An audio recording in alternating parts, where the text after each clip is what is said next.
चलिए हम लोग स्टार्ट करते हैं। कितना सवाल आप लोग किए? सारा हो गया। Very good. एक भी नहीं छूटा। अच्छा,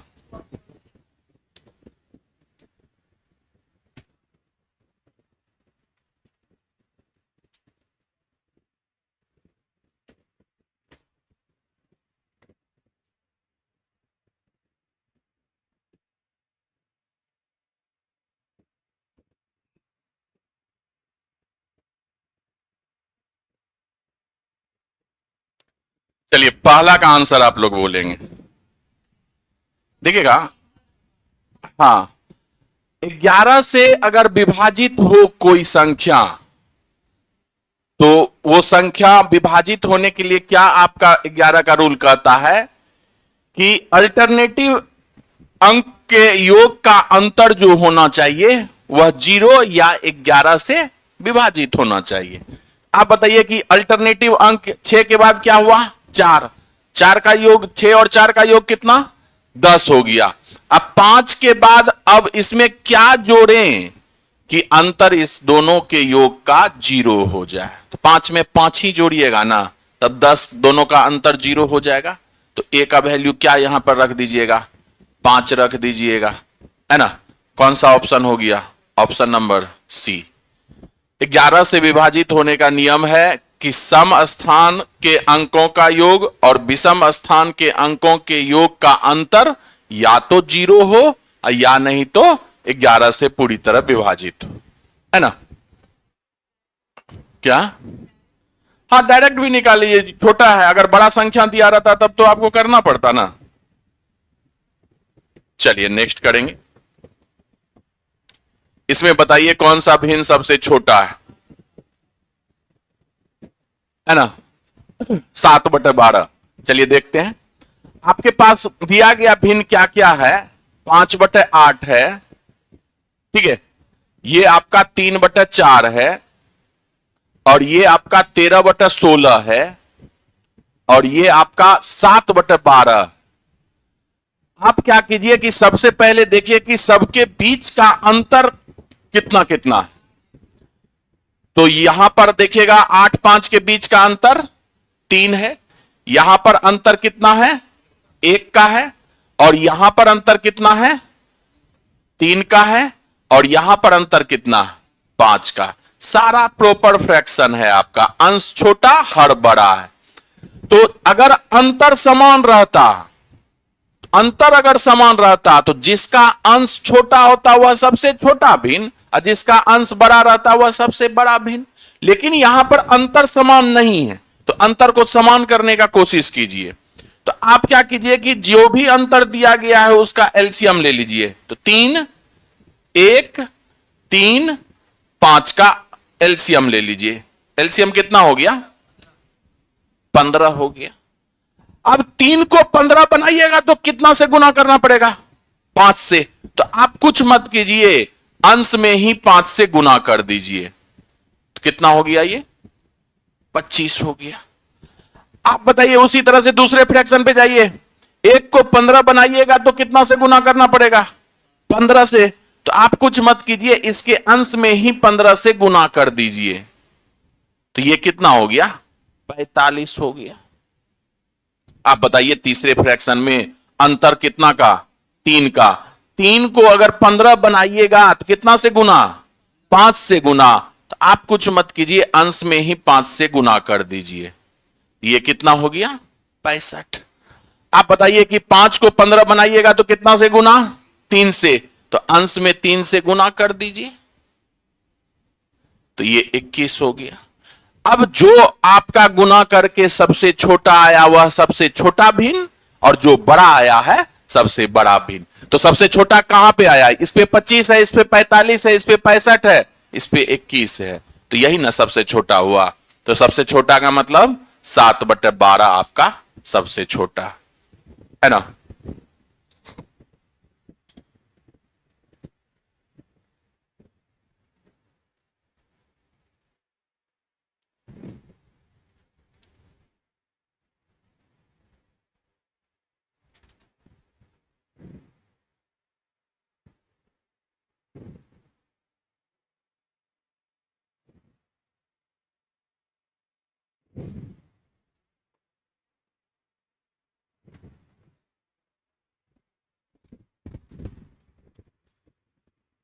चलिए नेक्स्ट किया जाए।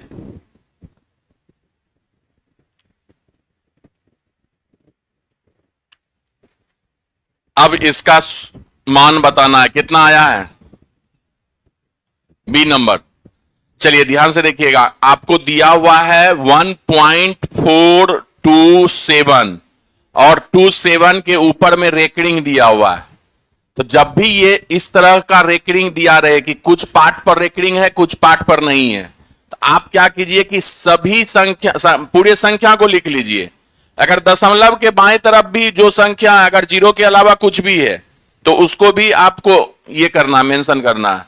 तो पूरा संख्या कितना हो गया, 1427।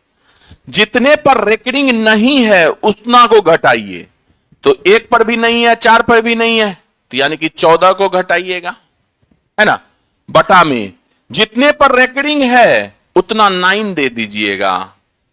और जितने पर रेकरिंग दशमलव के बाद नहीं है कि पूरे पे, दशमलव के बाद अगर जितने पर रेकरिंग नहीं है उतना 0 दे दीजिएगा। ये आपका 990 हो गया। तो अब ऊपर में घटा के देखिए तो ये कितना हो जाएगा, 7 में से 4 गया 3, 2 में से 1 गया 1, 1413, है ना, और 990 ये 9 से कटेगा, काहे कि संख्या के अंकों का योग अगर 9 से कट रहा है तो ये पूरा संख्या 9 से कट जाएगा।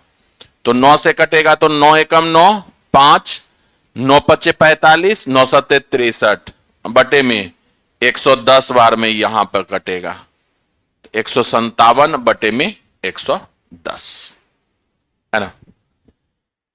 तो रेकरिंग वाला जब भी आपको भिन्न में बदलने के लिए बोले तो इसी तरीका से कीजिएगा, है ना।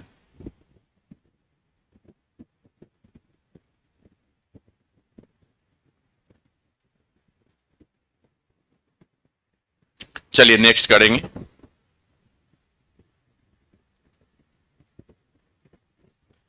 अब बताइए इसका एलसीएम कितना आया था, 6300।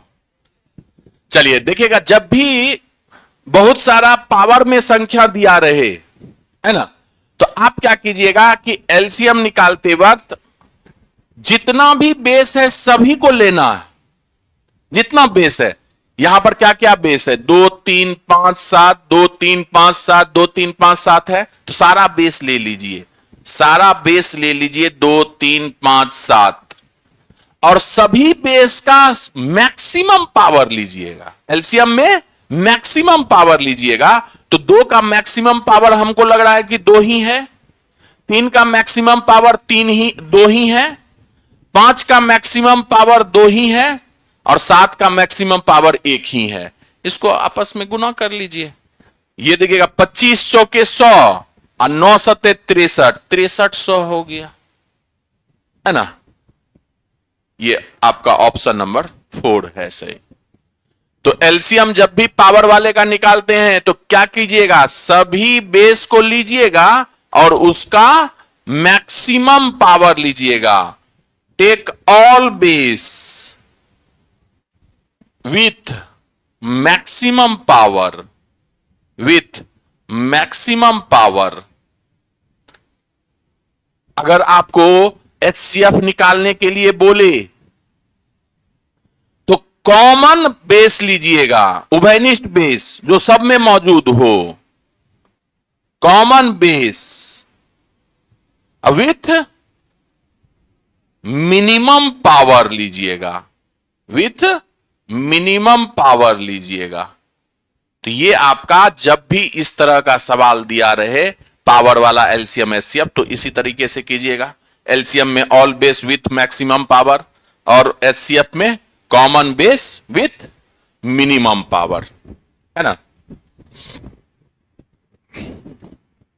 तो एचसीएफ निकालिएगा तो यहां पर क्या हो जाएगा, कॉमन बेस तो सब में 2 3 5 7 मौजूद है, तो 2 3 गुने 5 गुने 7, सबका मिनिमम पावर तो हमें लग रहा है 1 ही है। 2 का मिनिमम पावर 1, 3 का मिनिमम पावर 1, 5 का 1, तो ये जितना भी होगा ये गुना करके आप देख लीजिएगा। 90 630 15, 5×3 = 15, दूना 30, गुना 7 210 हो जाएगा। 210 इसका HCF होगा, है ना। नेक्स्ट करेंगे, इसका बताइएगा। हाँ, 1 नंबर ऑप्शन गलत है। चलिए देख लेते हैं। आप बताइए कि जब भी ये लगातार आपका स्क्वायर रूट दिया रहेगा, है ना, लगातार स्क्वायर रूट कितनी बार है? 3 बार है, और उसके अंदर में क्या है? x का पावर 3 है। तो रूट के अंदर वाला पार्ट को आप ज्यों का त्यों लिख लीजिए। अब इसका होल पावर कीजिएगा, कितनी बार स्क्वायर रूट आया है? 3 बार। तो 2 गुना 2 4, अरे यहां पर कुछ नहीं है तो 2 रहता है ना, तो 2 रहता है ना, इसके स्क्वायर रूट में 2 रहेगा, तो 2 गुना 2 4, 4 गुना 2 8, यहां पर नीचे में 8 आ जाएगा, और ऊपर में 8 से 1 कम दे दीजिएगा, n-1 7 हो जाएगा। हो जाएगा कि नहीं? तो ये आपस में गुना होगा, तो x 3 गुने 7/8, तो यानी कि 21/8 हो जाएगा। तो कहां ऑप्शन गलत है? नहीं ना होगा, 27 नहीं होगा। हाँ,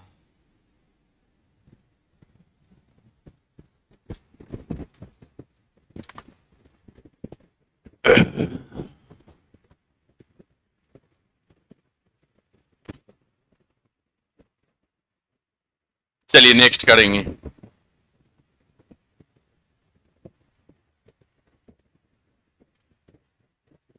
चलिए इसका कितना आया देखिएगा। सोमवार से लेकर गुरुवार तक का औसत तापमान 48 है, यानी कि सोमवार, मंडे, ट्यूसडे और वेडनेसडे और थर्सडे। अगर औसत तापमान अगर 48 है तो कुल तापमान कितना हो गया? 48 गुने 4, यानी कि 8 चौके 32, 4 चौके 16, 3 19, 192 हो जाएगा। हो जाएगा कि नहीं? कहता है फिर मंगल से शुक्रवार तक का औसत तापमान 52 है। मंगल से स्टार्ट कीजिए, ट्यूसडे, वेडनेसडे, थर्सडे और कहां तक गया है? शुक्रवार तक, यानी कि फ्राइडे कर दीजिए। इसका औसत तापमान 52 है, तो 52 में कितना से गुना करना पड़ेगा? 1 2 3 4 दिन है, 4 से गुना कर दीजिए, तो ये 4 दूना 8 और 5 चौके 20 हो गया। कहता है कि यदि सोमवार को तापमान 42 डिग्री है, एग्जैक्ट सोमवार का सिर्फ तापमान दिया हुआ है, तो शुक्रवार का कितना होगा ये निकालना है। तो आप क्या कीजिए कि इसको आपस में घटा दीजिए, इसको क्या कीजिए? आपस में घटा दीजिए। तो घटाइएगा तो ये माइनस, ये माइनस, ये माइनस, ये माइनस, ये माइनस, ट्यूसडे से ट्यूसडे कट गया, वेडनेसडे से वेडनेसडे, थर्सडे से थर्सडे कट गया, तो बचा यहां क्या? मंडे, माइनस यहां लास्ट में क्या बचा? फ्राइडे। आप बताइए 192 में से 208 घटाइएगा तो कितना बचेगा? माइनस का 16 बचेगा। आपको दिया हुआ है किसका? सोमवार का तापमान 42, तो ये कितना हो जाएगा? फ्राइडे। फ्राइडे बराबर क्या हो जाएगा? इधर आके 16 जुड़ जाएगा ना, तो 42 10 52 6 58, 58 डिग्री तो काफी ज्यादा हॉट है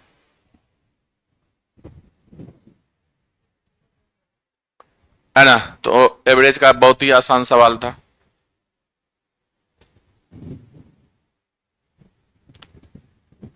योग कैसे निकालते हैं? एवरेज दिया हुआ है तो एवरेज गुने जितना संख्या दिया हुआ है उसको गुना कर देते हैं, है ना। चलिए नेक्स्ट करेंगे। जहां भी और प्रॉब्लम होगा सारा यूट्यूब पर आपको दिया जा रहा है, ठीक है, तो वहां से भी आप रिवाइज कर सकते हैं। आप देखिएगा ए और बी के आय का अनुपात जो है 3:2 है। यहां पर ध्यान से देखिएगा, ये ए है और ये बी है, रेशियो का सवाल है। इसके आय का अनुपात जो है, आय का अनुपात है 3 और 2, यानी ए 3 कमाता है तो बी 2 कमाता है। उसके व्यय का अनुपात यानी कि खर्च का अनुपात दिया हुआ है कितना, 5 और 3 खर्च का अनुपात दिया हुआ है। यदि दोनों 200 रुपया का बचत करता है, यानी कि यहां से ये भी बचत करता है 200 का और ये भी बचत करता है 200 का, तो आपसे पूछा है ए का आय कितना है, यह आपसे पूछा है। ध्यान से देखिएगा, ये रेशियो का सवाल है। अगर बेसिक से जाइएगा एक्स मानिएगा तो लंबा में चले जाइएगा। ऐसे सवाल में आप क्या कीजिए कि क्रॉस मल्टीप्लीकेशन कर दीजिए, इस दोनों को आपस में गुना कीजिए, 3 गुना 3 कितना हो गया, 9 हो गया। ये भी बेसिक से ही आता है, ये चीज फाउंडेशन बैच में करके दिखाए हैं। ये आपका 5 गुने 2 10 हो गया। ठीक है, आप बताइए 10 और 9 का अंतर कितना है, 1 का अंतर है। ठीक है, आप बताइए ये गुना ये कितना हो जाएगा, 600, ये 600 हो जाएगा, और यह गुना यह कितना हो जाएगा, आपका कितना हो जाएगा, 1000 हो जाएगा। इसका अंतर बताइए कितना है, 400 का अंतर है। यानी कि 1 यूनिट आपका कितने के बराबर है, 1 यूनिट जो है 400 के बराबर है। तो आपसे बी ए का आय पूछा है, तो ए का आय कितना यूनिट है, 3 यूनिट आपसे पूछा है। तो 400 गुना 3 कितना हो गया जी, 1200। ऑप्शन नंबर सी आपका सही है ना।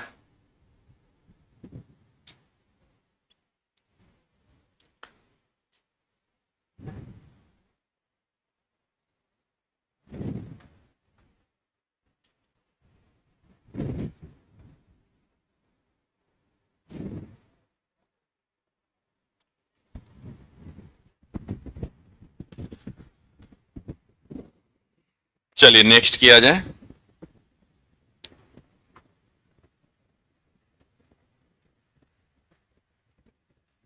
अब देखिएगा, आपसे बोला है कि एक छात्र को परीक्षा में उत्तीर्ण होने के लिए मिनिमम 35% अंक प्राप्त करने की आवश्यकता है। कोई भी छात्र परीक्षा में कब पास होगा, जब 35% अंक ले आएगा।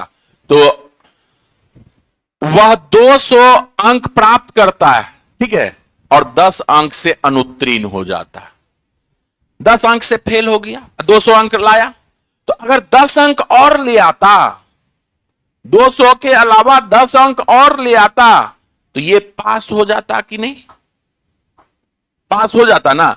तो यानी कि 210 नंबर पर वह जस्ट पास होता, न्यूनतम पासिंग मार्क्स उसको मिल जाता। और न्यूनतम पासिंग मार्क्स का प्रतिशत कितना है, 35% है। यानी कि प्रतिशत में उसको 35 लाना है और अंक में उसको 210 लाना है। तो 35% 210 के बराबर है कि नहीं है ना। तो आप बताइए कि 1% कितने के बराबर, 6 के बराबर हो जाएगा कि नहीं। 35 से भाग दीजिएगा, 6 बार में कटेगा। अधिकतम अंक यानी कि फुल मार्क्स पूछा है, कोई भी फुल मार्क्स परीक्षा का 100% होता है। कितना प्रतिशत हो जाएगा, कितना अंक हो जाएगा, 600 हो जाएगा। 1% 6 के बराबर, तो 100% 600 के बराबर। ऑप्शन नंबर बी आपका सही।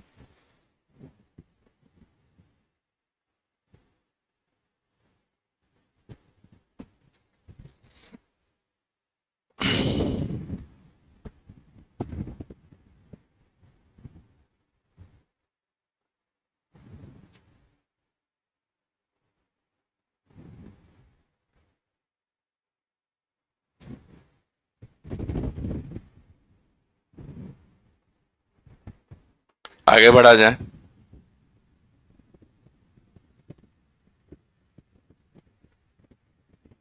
अब ध्यान से देखिएगा, ऑप्शन ए देखिएगा, ए की आय बी की आय से 10% अधिक है। 10% अधिक का मतलब फ्रैक्शन वैल्यू बोलिए, 1/10। किससे अधिक है, बी की आय से अधिक है। यानी कि जिससे कंपैरिजन किया जाता है वह नीचे वाला आपका, यानी कि बी आपका 10 है, बी आपका 10 है, तो उससे 10% अधिक कौन है? ए है। यानी कि इसका 10 से 10% अधिक है, यानी एक अधिक है। यानी कि ए और बी के बीच का रेशियो कितना है? 11:10 का है। ठीक है, आगे फिर क्या बोला है? बी की आय सी की आय से 20% कम है। 20% कम का मतलब क्या हुआ? 1/5। यानी कि किससे इस बार कंपैरिजन हुआ है? सी से कंपैरिजन हुआ है, तो नीचे वाला सी होगा। तो इसका 20% एक है, तो सी से बी कम है कितना? एक कम है। तो यानी कि यहां पर बी और सी का जो रेशियो होगा वह क्या हो जाएगा? 4 और 5। ए बी सी के आय का अनुपात। तो यहां पर बी है, यहां भी बी है, दोनों बी को बराबर कर दीजिए। तो बराबर कीजिएगा तो यहां पर 10 4 का एलसीएम ले लीजिए, 40। तो 10 को 40 बनाइएगा तो इसमें 4 से गुना, अगर इसमें 4 से गुना है तो इसमें भी 4 से गुना, और यहां 4 को 40 बनाइएगा तो 10 से गुना, तो इसमें भी 10 से गुना, है ना। तो ए बी सी का रेशियो क्या हो जाएगा? फाइनली ए हुए 11 चौके 44, बी है आपका 40 और सी है 50। अनुपात अपने सबसे छोटे रूप में 2 से सब कोई कट रहा है, कटा दीजिए। 22 दूना 44, 20 दूना 40, 25 दूना 50, 22 20 25। ऑप्शन नंबर ए आपका सही।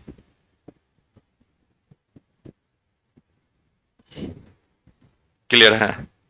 तो ये सब तो सवाल सबसे बनना चाहिए।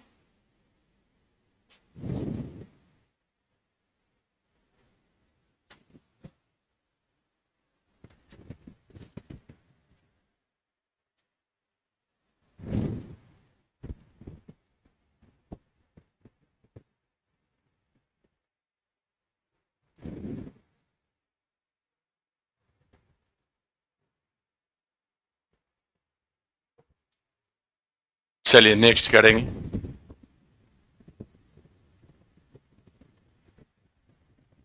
क्या है?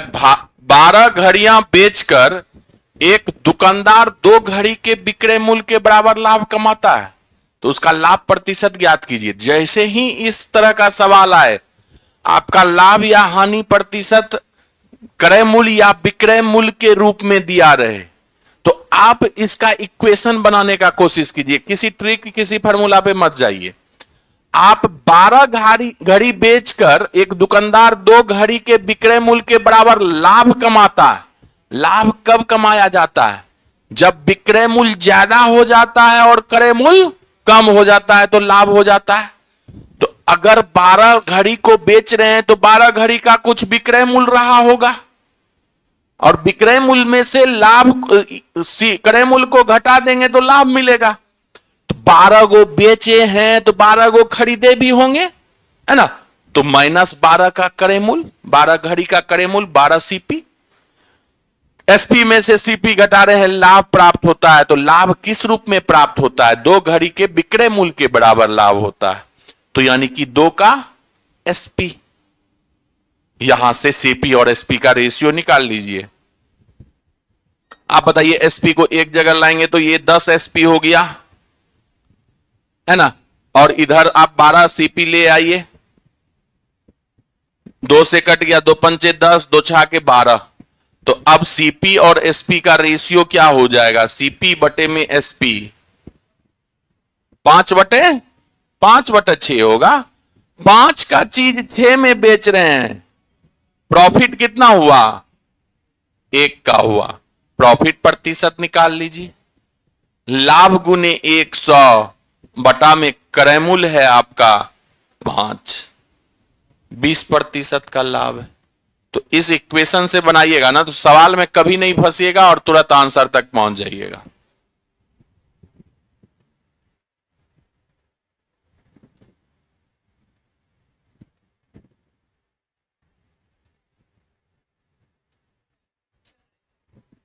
क्या लाइव चल रहा है?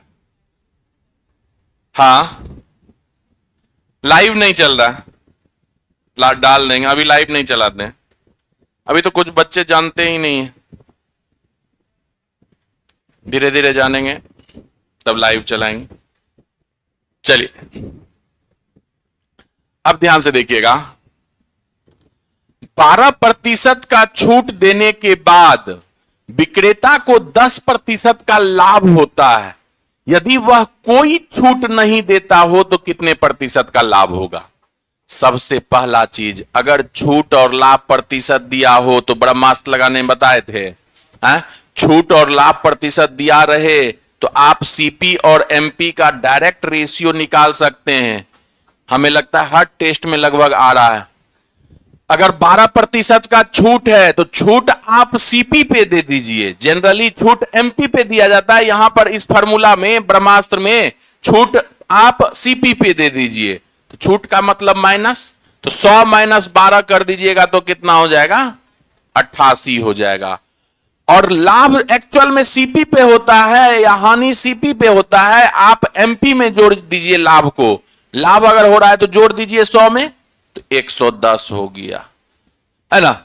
आपसे बोला कि अगर वह कोई छूट ना देता हो, यानी कि छूट किस पे देते? एमपी पे ही, तो इस पे हम कोई छूट नहीं देंगे, यानी 110 रुपया अंकित वाला वस्तु 110 में ही बेच देंगे, यानी कि यह आपका क्या हो जाएगा? एसपी हो जाएगा। तो 88 रुपया का चीज 110 में बेच रहे हैं, कितना का लाभ हो गया? 22 का लाभ हो गया। तो लाभ प्रतिशत भी पूछा है, 22 बटे में 88 गुना 100, कितना प्रतिशत हो गया? 25% हो गया, है ना। सही आंसर किए थे, लेकिन 20 कैसे मार दिए?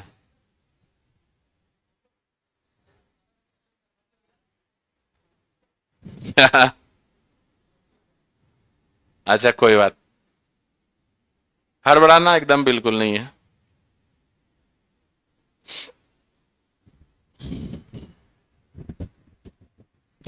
और फाउंडेशन में जब आपको प्रॉफिट एंड लॉस पढ़ाए होंगे तो कहां से ये आया, सारा चीज बताया गया है ना। चलिए नेक्स्ट करेंगे। अब देखिएगा, साधारण ब्याज कितने समय में 5% वार्षिक साधारण ब्याज की दर से किसी धन के मान में 40% का वृद्धि होता है? आप बताइए, वार्षिक ब्याज का मतलब क्या होता है?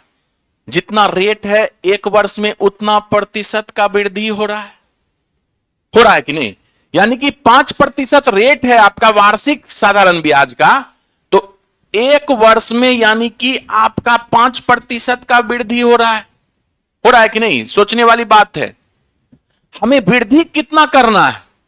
40% वृद्धि करना है आपको। एक्चुअल में 40% का वृद्धि करना है। ये पहले एक वर्ष में 5% का वृद्धि हो रहा था।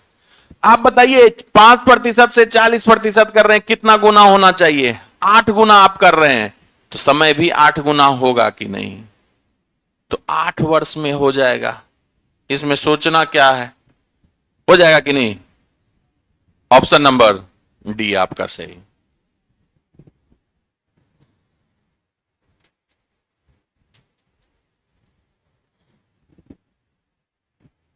ये शायद कल ही शाम में पढ़ा है, बुक में भी एग्जैक्ट यही सवाल है ना।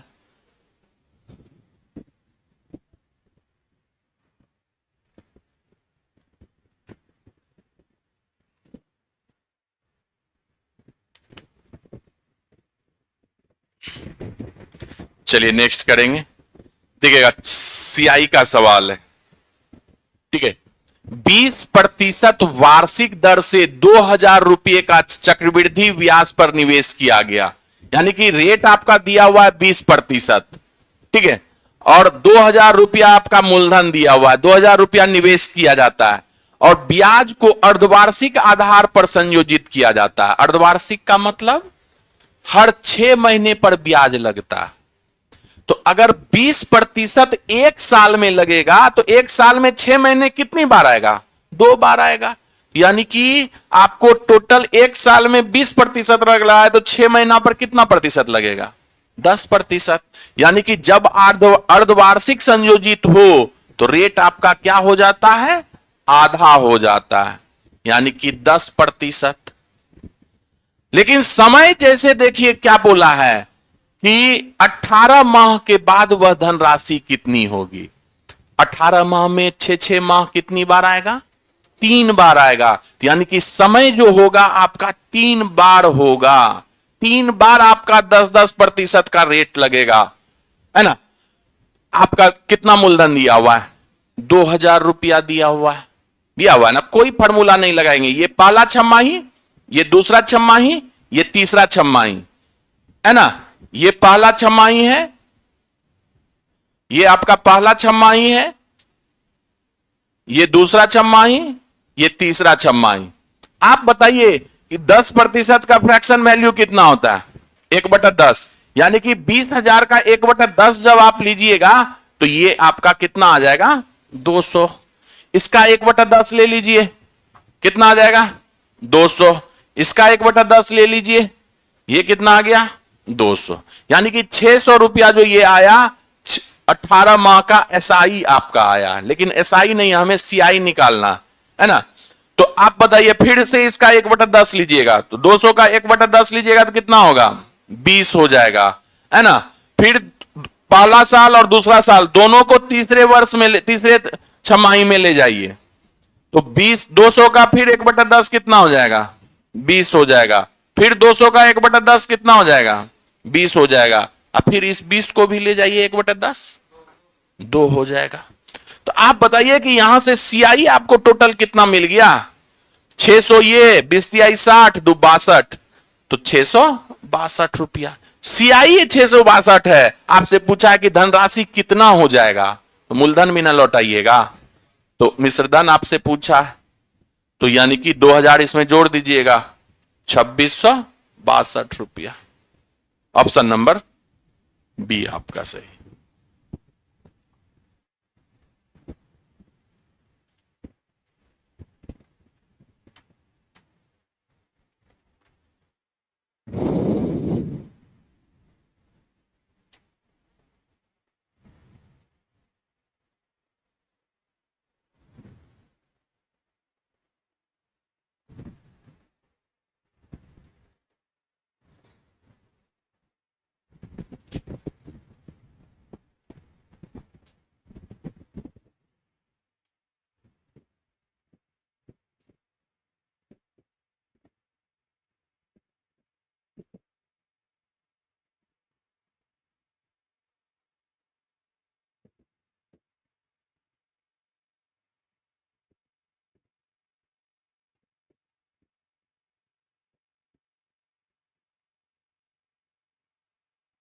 चलिए नेक्स्ट किया जाए।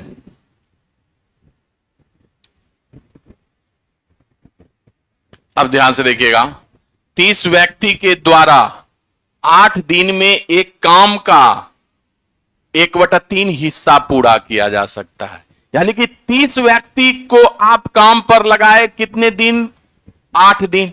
तो एक काम का 1/3 हिस्सा का मतलब क्या है कि अगर टोटल 3 हिस्सा काम आपको करना है तो उसमें से एक हिस्सा काम आपका हो जाता है। काम आपका नीचे है ना, आदमी की संख्या और गुना समय, अब बटे में वर्क, है ना। अगले 10 दिन में बाकी काम खत्म कर देना है ना। अगले 10 दिन में, 10 दिन में आपको काम खत्म कर देना है। कितना आदमी की और आवश्यकता पड़ेगी, यानी कि 30 आदमी के अलावा, तो मान लीजिए ना टोटल x आदमी आपको जरूरत पड़ेगा। शेष हिस्सा 3 में से एक काम हो चुका है, तो कितना बचा, 2। ये आपस में बराबर होगा कि नहीं, तो यहां से आप देखिएगा, 2 से 2 पंचे 10, 5 से 5 6 के 30, यानी कि x का मान 48 व्यक्ति। 48 में 30 व्यक्ति पहले से ही था, तो एक्स्ट्रा कितना आया, 18 आया। 48 मत आंसर कीजिएगा, एक्स्ट्रा आपसे पूछा है कितना और अधिक, 18। नहीं, 40 का है लीजिएगा। 30 व्यक्ति 8 दिन में काम तो कर देता है अपने हिस्से का, एक हिस्सा का, तो बाकी बचा 2 हिस्सा, तो उसको हमको 10 दिन में निपटा देना है। तो 10 दिन में निपटाना है। आप सोचिए ना, एक काम को ये 30 दिन में निपटा रहा, अब 2 काम बच गया, तो 30 व्यक्ति से ज्यादा ना लगेगा? 30 व्यक्ति से ज्यादा लगेगा, तो 30 व्यक्ति से कितना ज्यादा लगेगा? तो यहां पूरा x मान लिए।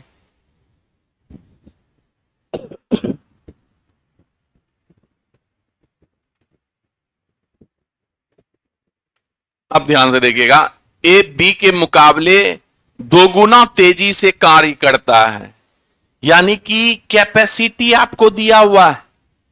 आ गया है इसका आंसर? आया ना? चलिए, ए बी के मुकाबले 2 गुना तेजी से कार्य करता है, तो यहां से कैपेसिटी कितना हो जाएगा? आप बताइए, कैपेसिटी यहां से कितना हो जाएगा? बी के मुकाबले, यानी कि बी का 1 हो जाएगा, ए का 2 हो जाएगा। यदि दोनों मिलकर किसी कार्य को 12 दिन में करते हैं, तो आप दोनों मिलकर किया गया कार्य का समय कितना है? 12 दिन, है ना? यहां से अगर टोटल वर्क निकालिएगा तो टोटल वर्क बराबर क्या होता है कि उसके द्वारा लिया गया समय गुना टोटल इफिशियंसी। तो कितना दिन ले रहा है? 12 दिन ले रहा है। कितना टोटल इफिशियंसी है दोनों का मिलाकर? तो 3 इफिशियंसी। तो 36 काम करना है, और 36 काम को बी अकेले कितने समय में करेगा यह पूछा है। तो बी का समय पूछा है, तो टोटल वर्क अब बटे में बी का इफिशियंसी कितना? 1, यानी कि 36 दिन में आपका काम खत्म हो जाएगा। ऑप्शन नंबर बी आपका सही।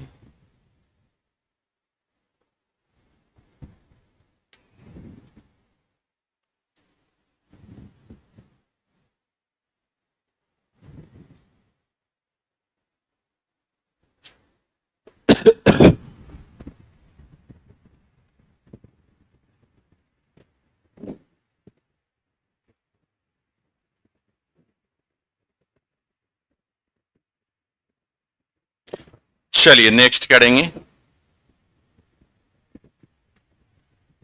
अब देखिएगा, एक टैंक आमतौर पर 8 घंटे में भर जाता है,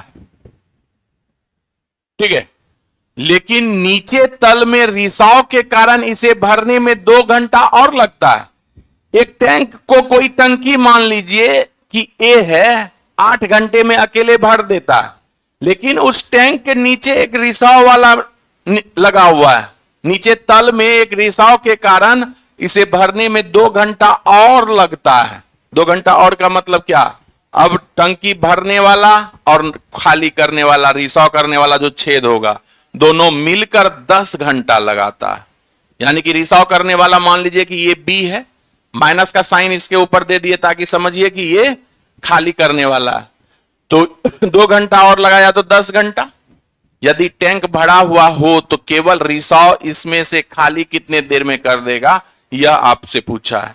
बताइए, टैंक का क्षमता 8-10 का एलसीएम 40। ए अकेले करता है, भरता है, तो टैंक को 5 के इफिशियंसी से भर देगा, है ना? और ए और बी मिलकर करता है तो ये इफिशियंसी घट जाता है, 5 से 4 हो जाता है। पहले एगो अकेला था तो 5 था, और 2 हो गया तो 4 हो गया। ऐसा क्यों हुआ? क्योंकि बी जो है निकालने वाला, खाली करने वाला आपका टंकी है, छेद है, तो वो 1 के इफिशियंसी से खाली करता होगा, तब ना 1 घट गया। यानी कि यहां से आप बोल सकते हैं बी का कैपेसिटी जो है खाली करने का वह 1 का है। तो कितना देर में खाली करेगा? टोटल क्षमता है टंकी का 40, 1 के इफिशियंसी से खाली करेगा, 40 घंटा में खाली कर देगा, है ना? कर देगा ना?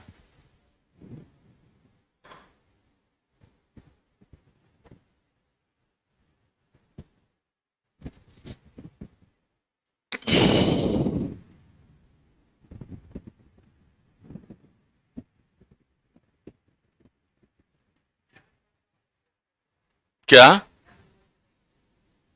टाइम एंड वर्क और पाइप एंड सिस्टर्न का जो रहेगा, टाइम एंड वर्क के बाद, हाँ सेम ही, एक ही कॉन्सेप्ट है, टाइम एंड वर्क का ही कॉन्सेप्ट उसमें भी लगता है। पाइप सिस्टर्न हम लोग पढ़ेंगे, टाइम एंड वर्क के बाद जस्ट है। चलिए नेक्स्ट करेंगे। इसका कितना आया? अब देखिए ये ट्रेन का 160 मीटर लंबी ट्रेन है, एक 160 मीटर लंबे प्लेटफॉर्म को 16 सेकंड में पार कर सकती है, तो ट्रेन का गति ज्ञात कीजिए। अब बताइए गति यानी कि स्पीड, स्पीड बराबर क्या होता है? चाल बराबर दूरी बटे समय। तो दो ट्रेन एक दूसरे को पार करता है, तो दोनों ट्रेन की लंबाई, यदि एक ट्रेन एक प्लेटफॉर्म को पार करे तो ट्रेन और प्लेटफॉर्म की लंबाई की इतनी दूरी तय करेगी। तो 160 मीटर लंबी ट्रेन है, 160 मीटर लंबा प्लेटफॉर्म है, तो कितना दूरी तय करेगा? दोनों के लंबाई को जोड़ दीजिएगा, 320 दूरी तय करेगा मीटर में। कितना समय में? 16 समय में। तो ये मीटर पर सेकेंड हो गया। आपको किलोमीटर प्रति घंटा में चेंज करना, तो मीटर पर सेकेंड से किलोमीटर प्रति घंटा में, यानी कि ज्यादा में जा रहे हैं, तो ज्यादा में जाइएगा तो कितना से गुना? 18/5 से गुना कर दीजिए, आपका किलोमीटर प्रति घंटा में आ जाएगा। ये आपका 20 बार में और ये आपका 4 बार में। 72 किलोमीटर प्रति घंटा के रफ्तार से आपकी ट्रेन है ना।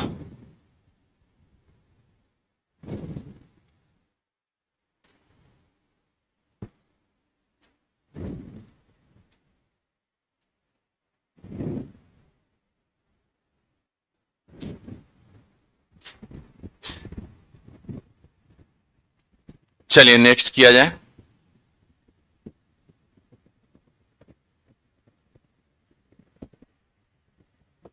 अब देखिएगा, आप एक बिंदु ए से बी तक 45 किलोमीटर की गति से गाड़ी चला रहे हैं, यानी कि ए से बिंदु बी तक यहां से 45 किलोमीटर प्रति घंटा के रफ्तार से गाड़ी चला रहे हैं ए से बी के तरफ जाने में। ठीक है, आपका दोस्त बी से बिंदु ए तक 53 किलोमीटर प्रति घंटा के रफ्तार से गाड़ी चला रहा है, यानी कि बी से यह ए की तरफ आ रहा है उसका दोस्त, और वह ज्यादा तेज चल रहा है 53 किलोमीटर प्रति घंटा के रफ्तार से। ठीक है, दोनों के बीच की दूरी जो है 1059 किलोमीटर है। यहां से यहां तक का बीच का दूरी 29 किलोमीटर है, 1029 किलोमीटर है। आप दोनों एक ही समय पर आरंभ करते हैं, दोनों एक ही समय पर एक दूसरे की तरफ चलना आरंभ किया, तो एक दूसरे को पार करने में कितने घंटे का समय लगेगा? मान लीजिए कि एक दूसरे को कहीं ना कहीं मिला होगा, यहां पर मिलके ये इधर चला गया, ये इधर चला गया, तो जहां पर मीटिंग पॉइंट होगा तो ये ए से चलने वाला दोस्त जो होगा यहां तक पहुंच गया, इतना दूरी तय किया होगा, और बी से चलने वाला दोस्त इतना दूरी तय कर लिया, तो दोनों मिलकर तो कुल दूरी तय कर ही लिया। तो कुल दूरी तय कर लिया, तो आपसे क्या पूछा है? समय। तो समय बराबर क्या? दूरी बटा चाल। तो दूरी कितना है? 1029। एक दूसरे के तरफ चल रहा है तो सापेक्षिक चाल लगाइएगा, रिलेटिव वेलोसिटी लगाइएगा, तो दोनों जुड़ेगा कि घटेगा? जुड़ेगा। घटेगा कैसे जी? दोनों अपोजिट में है तो जुड़ेगा। तो ये 5 3 8 5 4 9 98 हो जाएगा, है ना। ये किलोमीटर में है, ये किलोमीटर प्रति घंटा में। तो यहां से देखिएगा 98, एक ही तो ऑप्शन है पॉइंट में, पूरा नहीं कट रहा है। 10.5 10 बार में कितना होगा? 980। 10 से अधिक है ना, तो थोड़ा सा अनुभव का उपयोग कीजिए।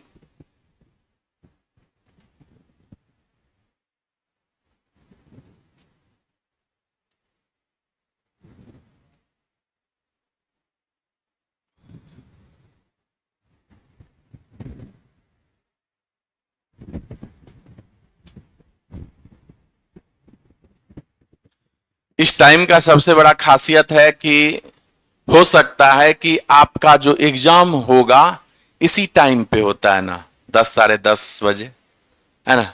तो इस टाइम में अगर बैठने का आदत लग रहा है तो वो भी कहीं ना कहीं आपका पार्ट है। आपके एग्जामिनेशन तैयारी का टाइम मैनेजमेंट तो होता ही होता है, किस टाइम पे आप टेस्ट दे रहे हैं अगर जिस टाइम पे आप एग्जामिनेशन देने जा रहे हैं उसी टाइम पे टेस्ट दे रहे हैं तो इसका भी बेनिफिट होता है।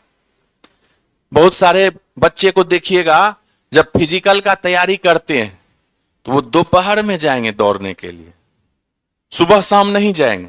क्या कि उसको पता है कि हमको दौड़ाएगा कुदाएगा दोपहर में, तो दोपहर में जाएंगे और उसका परफेक्ट तैयारी होता है जो उस टाइम में जाते हैं, है ना। तो सारा तरीके से आपको मजबूत होना पड़ता है। क्या? अच्छा अच्छा, फिजिकल का डेटा आ गया है क्या? अच्छा, चलिए बहुत अच्छा।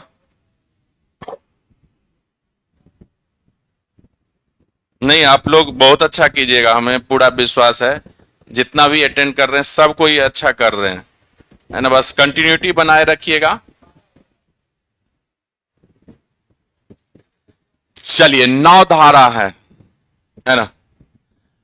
देखिएगा, एक आदमी धारा के साथ 15 किलोमीटर प्रति घंटा और धारा के खिलाफ 90 किलोमीटर प्रति घंटा के गति से नाव चलाता है। तो स्थिर पानी में सिर्फ नाव की चाल पूछा है। स्थिर पानी में नाव की चाल पूछा है। मान लीजिए कि नाव की चाल x है और पानी की चाल y, ठीक है। जब धारा के साथ चलते हैं तो दोनों का चाल जुट जाता है। धारा के दिशा में, धारा के अनुकूल, धारा के साथ सब एक ही मतलब है। तो उसमें क्या होता है, धारा की चाल और नाव की चाल जुट जाती है और ये आपको दिया हुआ है 15 किलोमीटर। जब धारा के विपरीत जाते हैं तो वह चाल क्या हो जाता है, नाव की चाल में से धारा की चाल घट जाएगी। यह आपको दिया हुआ है 9 किलोमीटर प्रति घंटा। तो आपसे पूछा है नाव की चाल यानी x का चाल पूछा है, नाव का चाल। तो x का वैल्यू कैसे निकालेंगे, बड़ा है ये x, बड़ा का वैल्यू कैसे निकालते हैं, दोनों को जोड़ के 2 से भाग दे देते हैं। तो 15 9 24, 24/2 कर दीजिए, कितना आ गया 12। ऑप्शन नंबर डी आपका सही।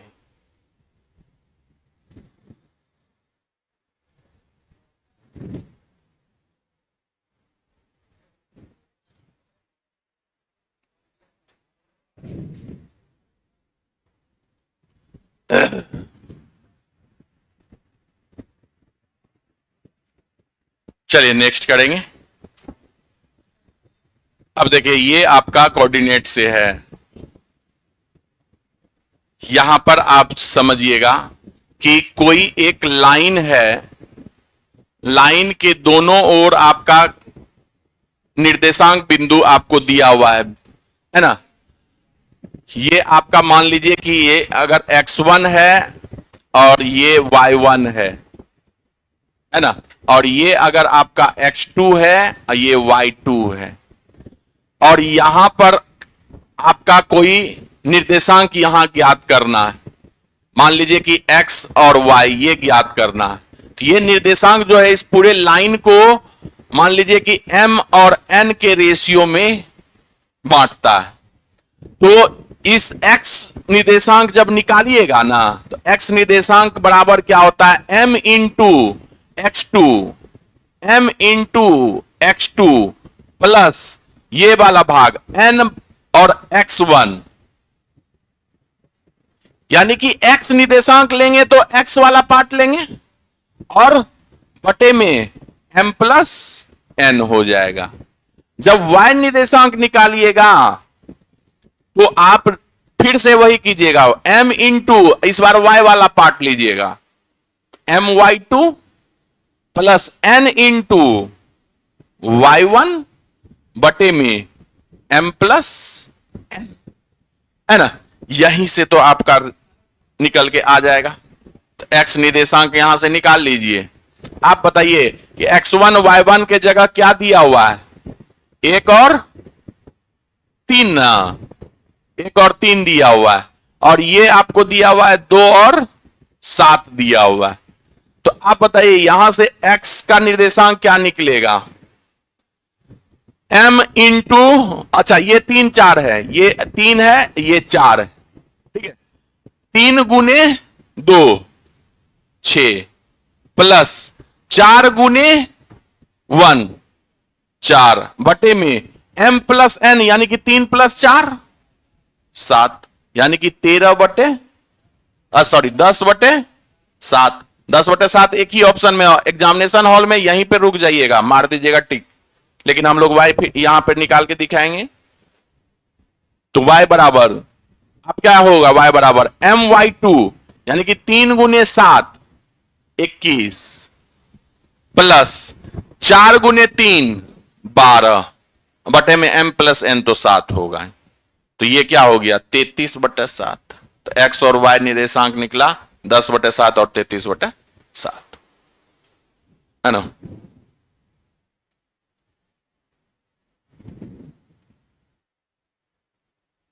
तो ये चीज आप ध्यान में रखिएगा, इस पे सवाल लगातार आ रहा है आजकल, खास करके एक सवाल दे देगा, अगर फार्मूला याद रहेगा तो कहीं आपको दिक्कत नहीं होगा। हर टेस्ट का एक नोट्स जरूर बनाइए, है ना। 2 4 5 पॉइंट भी हर अगर टेस्ट में आप नोट कर रहे हैं तो काफी ज्यादा हेल्प करेगा आपको।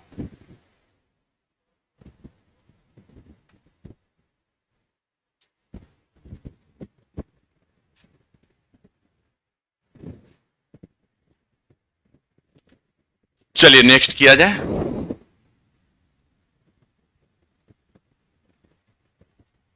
अब ध्यान से देखिएगा, x बराबर 7 - 4√3 दिया हुआ है। x बराबर 7 - 4√3 दिया हुआ है। तो आपसे पूछा है x + 1/x, कितना आया था इसका वैल्यू 14। आप ध्यान से देखिएगा, जब भी आपको इस तरह का सवाल दिया रहे 7 - 4√3 है जैसे, है ना, ये मल्टीपल इनवर्स होता है। यानी कि मल्टीपल इनवर्स वो होता है जिसमें दोनों पद के स्क्वायर का अंतर 1 होना चाहिए। दोनों संख्या के स्क्वायर का अंतर 1 होना चाहिए। आप बताइए 7 का स्क्वायर कितना 49, और ये 4√3 का स्क्वायर कितना 48। तो ये आपका 1 हो गया, यानी कि ये कैसा हो गया, मल्टीपल इनवर्स हो गया। मल्टीपल इनवर्स इसको बोलते हैं। जब भी इस तरह का सवाल दिया रहे, दोनों के वर्ग के बीच अंतर कितना है 1 हो, और आपसे पूछ दे x + 1/x, यानी कि जो दिया गया संख्या है और उसका व्युत्क्रम का योग पूछ दे, तो पहले पार्ट का, बड़े वाले पार्ट का 2 गुना, यानी आपका आंसर हो जाएगा 14। ठीक है। और अगर माइनस बोले x - 1/x, तो आपका दूसरे वाले पार्ट का 2 गुना आंसर होगा, यानी कि 8√3 आंसर होगा। ये किसका, x - 1/x का। क्लियर है। तो यानी कि आपका आंसर क्या हो जाएगा, पहला वाला पार्ट का 2 गुना। तो ये हमेशा ध्यान में रखिएगा, जब भी ये रूट वाला सवाल आए इसका वर्गों का अंतर करके देख लीजिए। एग्जामिनर बार बार पूछता है, 1 रहे तो फर्स्ट वाले पार्ट का 2 गुना कर दीजिएगा x + 1/x, x - 1/x पूछेगा तो सेकेंड वाले पार्ट का 2 गुना कर दीजिएगा, है ना।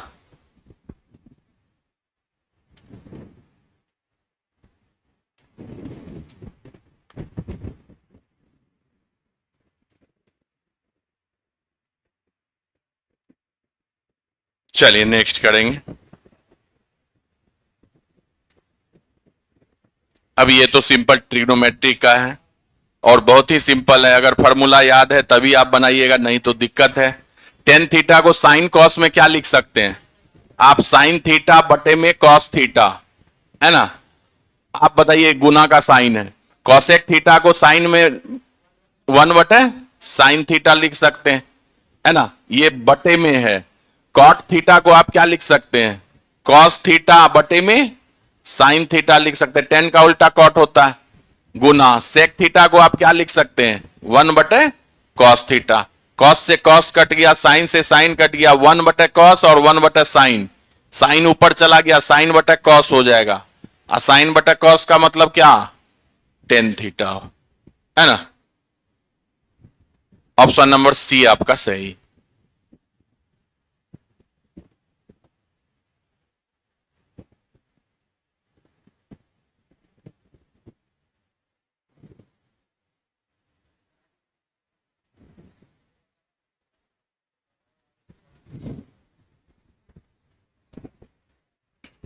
चलिए नेक्स्ट करेंगे।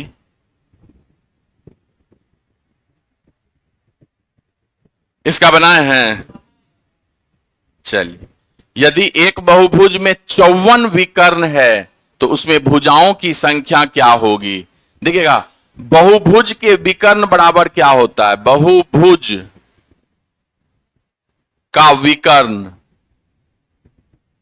बराबर क्या होता है बताइए? हाँ, n इंटू n माइनस 3 बटे में 2। विकर्ण की संख्या दी हुई है आपको 54, तो बहुभुज में भुजा की संख्या आपसे पूछा, यानी n का वैल्यू पूछा है। तो अगर आप इसको तोड़िएगा ना तो क्वाड्रेटिक इक्वेशन में टूट जाएगा। तो n का वैल्यू तो ऑप्शन में ही दिया हुआ है, तो अगर n का वैल्यू ऑप्शन से पुट करके और देख लीजिए कि जो 54 के बराबर हो जाएगा वही n का वैल्यू सही हो जाएगा कि नहीं है? तो अगर ऑप्शन ए अगर पुट कीजिएगा, ऑप्शन ए 11 पुट कीजिएगा, तो ये 11 गुने 11 में से 3 गया 8 बटे में 2, 2 चौके 8, 44 आया। क्या आपका 54 आ रहा है? क्या नहीं आ रहा है? तो ये ऑप्शन गलत है। ऑप्शन बी में देखिएगा 12 है, तो n के जगह 12 पुट कीजिए, 12 गुने 12 में से 3 चला गया 9 बटे में 2, 2 छाके 12, 54 आ गया क्या? जो कि 54 विकर्ण की संख्या दी हुई है, तो कौन सा ऑप्शन हो गया? Option B. तो बहुभुज का विकर्ण बराबर होता है n इंटू n माइनस 3/2। बहुभुज में विकर्ण की संख्या बराबर, बहुभुज का विकर्ण का संख्या बराबर n इंटू n माइनस 3/2। कैसे होता है ये आपको फाउंडेशन में बताए हैं।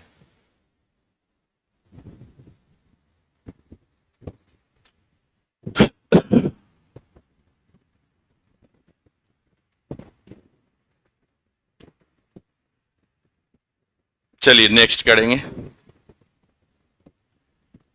अब ध्यान से देखिएगा,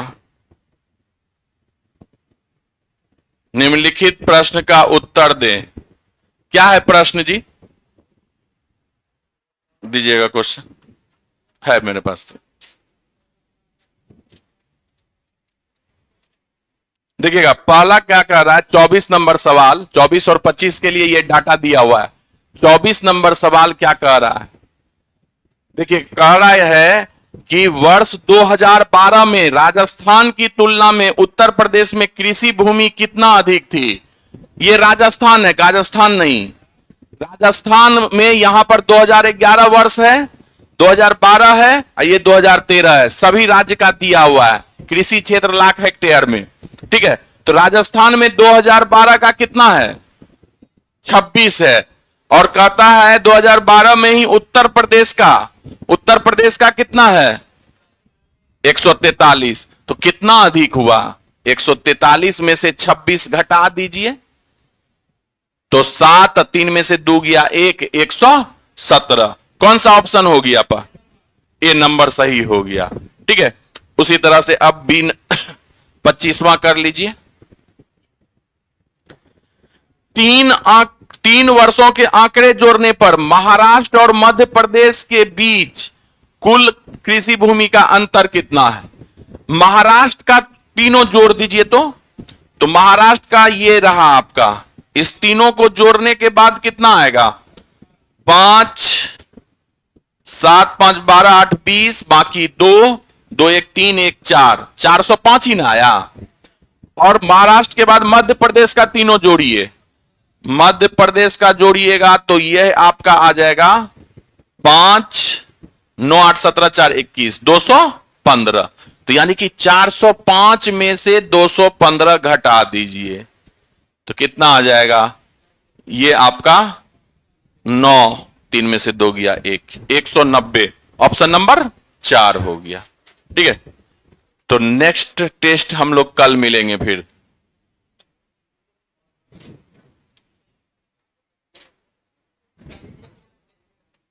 हाँ, पीडीएफ भेज देंगे।